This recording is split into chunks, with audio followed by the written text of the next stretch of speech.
Bom, falando ainda sobre a reforma trabalhista, um assunto muito polêmico, o advogado Douglas Martins está mais uma vez aqui no canal Aquaviário para esclarecer como fica o acesso à justiça pelos trabalhadores.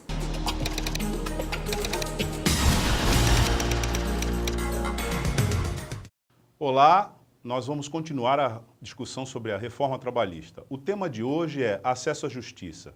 No Estado democrático de direito, o acesso à justiça é vital. Não há Estado de direito se as pessoas não puderem acessar a justiça. E é disso que a gente vai falar hoje. O que muda no acesso à justiça? Bom, com a reforma trabalhista, o acesso à justiça foi embaraçado. Explico por quê.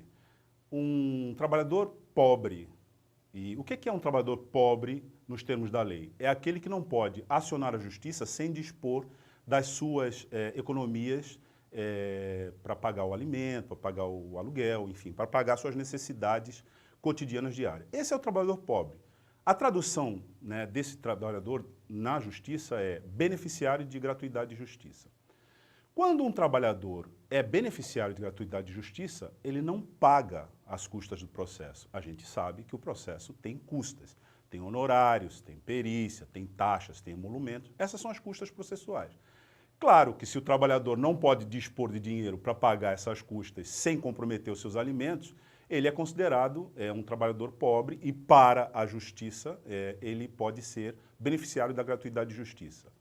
Tudo bem. Só que na reforma, ainda que ele seja beneficiário de gratuidade de justiça, ele vai pagar. Por quê? Porque quando ele tiver, por exemplo, uma outra ação em trâmite na justiça que ele já ganhou, suponhamos que ele já tenha em curso uma ação em que ele exige salários, e ele já ganhou essa ação. Está só aguardando receber. Pela nova legislação, esse crédito trabalhista que ele tem em outra ação ficará bloqueado caso ele perca essa segunda ação para pagar os honorários, para pagar as custas processuais, etc. Então, na verdade, há uma restrição ao benefício da gratuidade de justiça. Mas não só. Imagine uma outra situação em que o trabalhador propôs uma ação, e a audiência está designada e no dia da audiência ele fica doente, não pode comparecer. Antes, essa ação seria arquivada e ele proporia uma nova ação. Agora, ele só vai propor uma nova ação se ele pagar as custas dessa ação que foi arquivada.